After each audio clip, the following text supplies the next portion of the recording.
Okay, here we are. It's the end of day 2 of the boot camp. We thought we'd get everybody together, minus Shane. We can't find him. He's MIA. He might have been captured and sent to Siberia. We don't know. So it's Mick and Andrew and Jim, and Anders is here to give us that inside look. And we just want to see how the day went, what you found enlightening, what you found that you need more skill or work on, and just give us an overall view of the game and how you guys perceived it to this point, and what you can give to the people out there as to how to play it. What is the flavor? What makes this game what it is, and stand out from other combat games of the similar skill. So we'll start with the Americans. How did you do today? I didn't do too well, but I redeemed myself the last match there against Handy there. It was good. It was good. That was your handiwork. I was looking at. Yeah, we were given the infantry and the mech platoon, and they were it really added a great level to the game, and it got much more fun. It was because I was losing quite badly, but also try not to be impetuous and try to use your teams, be really tactical, and then everything destroys, everything wipes out things out. This is all about carnage, so it's great fun. So it added that extra dimension to the game. So not only the armor and now the aviation, but now you have infantry and mechanized. So it totally, you had to think multidiscipline and definitely. Just make sure you implement it. What about Team Yankee stood out for you today? It's now that you've gotten to play at the different levels that kind of set it aside. Is it something that you see yourself getting into in a much grander scale? What drew you to it in the first place? Why are you here? Well, I've been here a couple of times. Yeah. I was just the weekenders are the boot camps are just brilliant to get to meet people from everywhere. Jim flew from the States, so it's great to have people come from all over. We got people from Switzerland, we got people from all over just come to play, and then it's going for the beers with the lads and just sitting around, just talking and meeting and interacting with people who are just into games, love games. We meet Anders, it's passionate people who just love gaming. So that's for me. It's just coming here, having a laugh, good load of beers, learn a new game. That's all about fun. That's all about fun. So today, what was your record? I'm not saying. Well, okay. Well, we'll find out from Andrew. 4-2. 4-2. Well, there's always tomorrow. The last match was, I felt that was just really good from both sides. It was just fun, I think James hit it on the nail. In real life, you would never go into a built-up area. We were fighting in around a complete sort of city block. Yeah. I would have never gone in there with just armour and a couple of helicopters. Sure. I would have had infantry on the ground. And it wasn't the fact that his mechanised infantry really did me any damage. It was the fact that because they were there and I was worried about their anti-tank missiles, I had to make sure I either had to get really close up to them so they couldn't activate. Sure. But then that limited my sort of cover to stay away from his Abrams. And then I was worried about his Cobras as well. My poor old Heinz again could hit a barn door. He did quite well the first time. 6 rounds and nothing hit. That really goes to show that there's no way with that equipment on the ground could I get that infantry out of those buildings. I'd have to send infantry in there as well. So it's not so much that the infantry is a kill force other than it is to divide assets. So you have to pay attention because they could get that luck shot and take out a vehicle. So it's that, when you went from just tanks at one-dimensional, now with the multi-dimensional, you have infantry and mechanized that can move and have means of attacking. So now you have to take some of those resources and go, I have to pay attention to this, I can't ignore them. So it adds that complexity to the game. Yeah. So, what did you think? Started off with a pretty rough record, but I've rallied a little bit at the end, I'm happy to say. One of the things that, as far as things you notice about the game, is like Warren keeps saying, it's lethality. I mean, you make one mistake in this game, and it's curtains. You let anybody get on your flank in this game, and they don't even need dice. I mean, the anti-tank value on these tanks are like 20 and 22. Your side armor is an 8. You're not going to beat that on a D6. Which is the way it should be.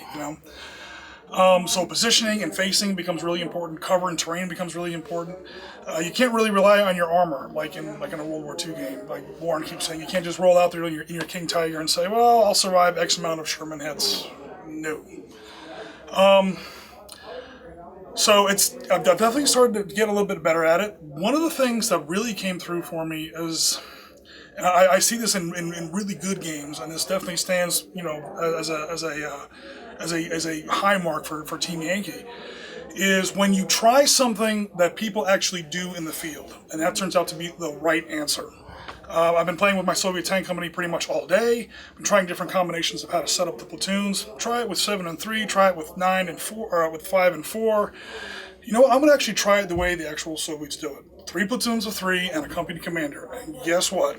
I finally won a game.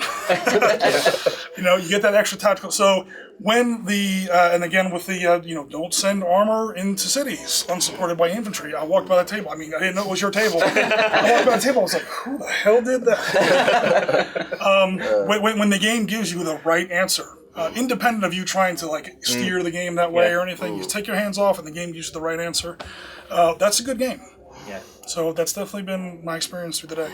Speed as well. Yeah. Speed of the game. If you want a game that's exciting, good for your club, that you can set up in 10 minutes, isn't it? You've got it set up in 10 minutes.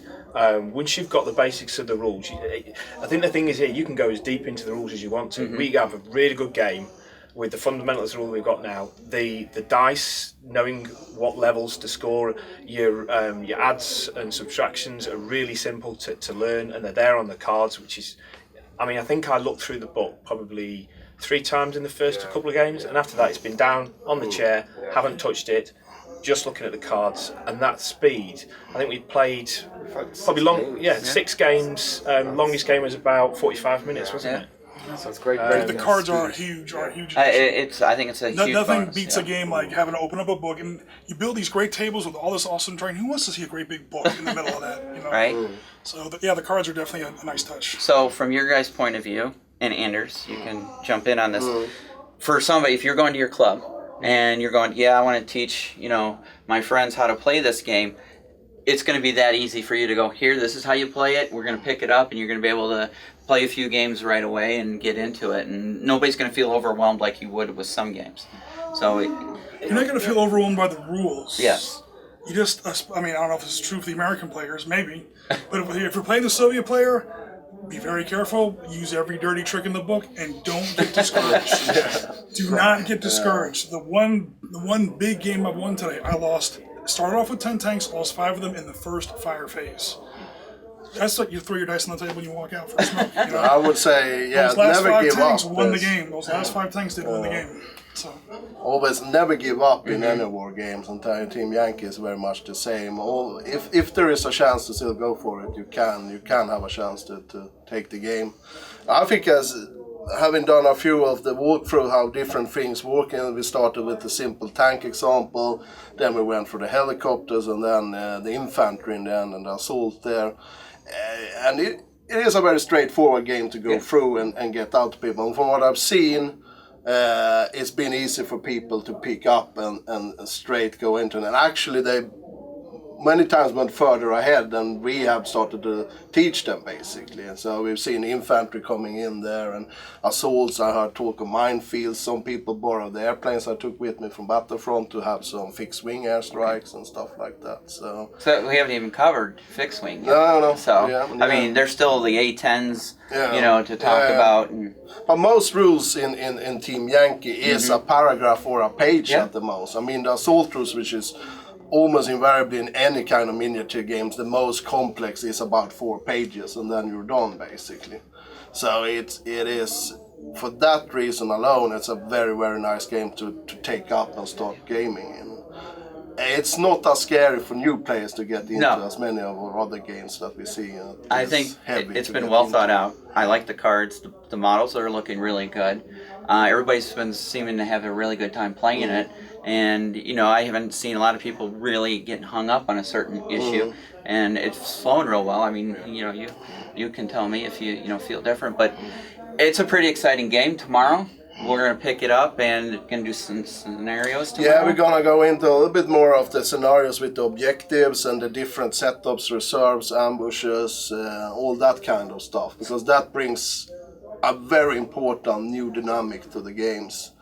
And obviously we won't see everything this weekend because we don't have any real Soviet infantry. We don't have the dedicated AA or artillery in as much. But yeah, we will still, with the resources we have, we will gonna have a lot of interesting games coming up tomorrow. So stay with us tomorrow. We'll go through those scenarios. You'll see some more gameplay videos. We'll have some more videos about builds of the armies. And then we have a special surprise for you guys tomorrow, which will involve just helicopters. So you'll have to stay tuned for that.